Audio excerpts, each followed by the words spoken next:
Akeredolu, kí ló tún ṣẹlẹ̀ o? Ìjà ńlá ti tún bẹ́ sílẹ̀ láàrin àwọn aṣáájú ẹgbẹ́ òṣèlú APC àti PDP nípínlẹ̀ Ondo. Wọ́n ń tahùn síra wọn gidigidi ni o.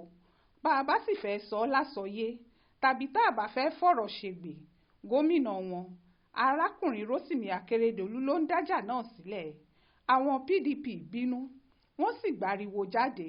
Wọ́n láwọn APC àtàwọn èèyàn tí wọ́n ń ṣèjọba ìpínlẹ̀ Ondo tí wọ́n gbéròyìn jáde lọ́sẹ̀ tó lọ lọ́hùn párákùnrin ti dé. Ó ti fẹ́ bẹ̀rẹ̀ iṣẹ́. Wọ́n níròyìn ẹlẹ́jẹ̀ ni wọ́n gbé síta. Wọ́n kàn fi tàwọn èèyàn ìpínlẹ̀ Ondo jẹ ni. Wọ́n ní látọjọ́ tí wọ́n ti sọ pé Akeredolu dé yìí tí wọ́n ló dé síbàdàn. Arákùnrin ò mọ̀ pé ó yẹ kóun wá sóńdò níbi tí wọ́n ti dìbò fún tó sì ń forúkọ wọn jẹ́ gómìnà. Wọ́n ní yàtọ̀ séyìí, Akeredolu ti sọlé rẹ̀ ń bàdàn dílé ìjọba ìpínlẹ̀ Ondo tó jẹ́ bẹ́ẹ̀ ni wọ́n ti ń lọ gbàṣẹ wá láti wá ṣàkóso ìpínlẹ̀ Ondo. Bẹ́ẹ̀ ni kì í ṣe gbogbo èèyàn ló lè rí. Àwọn kọmíṣánná náà kì í rí. Àfàwọn kọ̀ọ̀kan tí wọ́n jára alé ẹ̀ àtàwọn òṣìṣẹ́ ẹ̀, àwọn ni wọ́n ó gbàṣẹ wá tí wọ́n lòun tí gómìnà ní kí wọ́n ṣe nìyí. Ẹni tí wọ́n pàṣẹ fún kò ní rẹ́ni tó ń pàṣẹ. Wọ́n ní ń bo l'Akeredolu wà. Kí ló sì ń ṣe ń bàdàn tí ò wá sóńdò kó máa wá ṣèjọba rẹ̀ lọ? Ọ̀rọ̀ yìí làwọn aṣáájú ẹgbẹ́ òṣèlú APC Ondo gbọ́ ni wọ́n bẹ́wù sílẹ̀ tí wọ́n gbá pẹ̀rẹ̀ wọ̀. Wọ́n ní kí ló máa ń ṣàwọn PDP yìí ná. Wọ́n ló ṣẹ̀ṣẹ̀ yá wọn pé kú gómìnà Akeredolu ni wọ́n ń wá ni.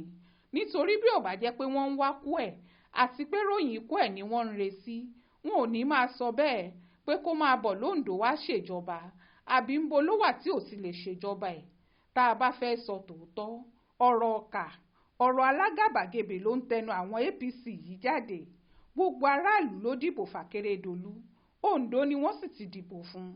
Báwo lẹni tí wọ́n dìbò fún lóńdó bíi gómìnà wọn ó ṣe wá jókòó síbàdàn tí ó máa tibẹ̀ pàṣẹ nígbà tára rẹ̀ ò yá? A gbọ́ yẹn tí gbogbo èèyàn sì ń gbàdúrà fún pé kọ́lọ́run fún lálàáfíà. Ṣùgbọ́n tá a gbọ́ báyìí ní para rẹ̀ ti yá. Ìyẹn ló sì ṣe padà wá sílé. Bára ẹ̀ bá sì ti yá lóòótọ́, kí ló dé tí ò lọ síbi tí wọ́n ti dìbò fún kó sì máa ṣèjọba rẹ̀ lọ? Bára ẹ̀ bá ti yá lóòótọ́, ẹ̀tọ́ ni fún láti fara ẹ̀ hàn ní gbangba kó sì dúró níbi táwọn èèyàn ó ti rí i tí wọ́n ó kì í káàbọ̀ tóun fúnra ẹ̀ ó sì náwó sókè láti kí wọn pé wọ́n ṣeun o, wọ́n kú àdúró tí òun. Ṣùgbọ́n èyí tí wọ́n dọ́kùnrin náà mọ́ bàdàn yìí, ohun tí wọ́n ń sọ ni pé rọ́ làwọn ń pa fáráàlú. Akeredolu ò tí ì lè jáde síta. Lára orí burúkú táwọn olóṣèlú Nàìjíríà máa ń ṣe rèé. Wọn ó fìmọ̀ tara wọn nìkan, ìfẹ́ ọkàn wọn lásán, wọn ó máa fi ba nǹkan jẹ́ fógunlọ́gọ̀ àwọn èèyàn tí wọ́n dìbò fún wọn. B'Akeredolu ò bá gbádùn, kò sẹ́nìkan tí kì í ṣàárẹ̀, kò sì sẹ́nìkan tí wọ́n bínú obìnrin tí ó máa fìyẹn bú tàbí torí ẹ̀ sọ̀rọ̀ sí. Ṣùgbọ́n òun náà gbọ́dọ̀ sọ fáwọn èèyàn kó sì tọ́jú ara ẹ̀. Ṣùgbọ́n àwọn kan wà tí wọ́n jólè, ọlọ́ṣà, àtọ̀táàlú nù ìjọba Akeredolu yìí. Àwọn ló sì jọ pé wọ́n ń dá tí wọ́n ń gbé tí wọ́n ń sọ ohun tó ń ṣẹlẹ̀ níbẹ̀. T'Akeredolu bá lè kọ lẹ́tà tó fi sọ pé òun ti dé, tó lè kọ lẹ́tà tó fi lóun sáàkì àwọn tí wọ́n ń bá gbákejì òun ṣiṣẹ́, kò sóhun tó burú nù kó jáde kó farahàn fáráàlú. Báwo làwọn èèyàn ìlú ó ṣe gbà p'Akeredolu ló ń kọ lẹ́tà wọ̀nyí pẹ̀lú gbogbo ohun tó ń ṣẹlẹ̀ yìí?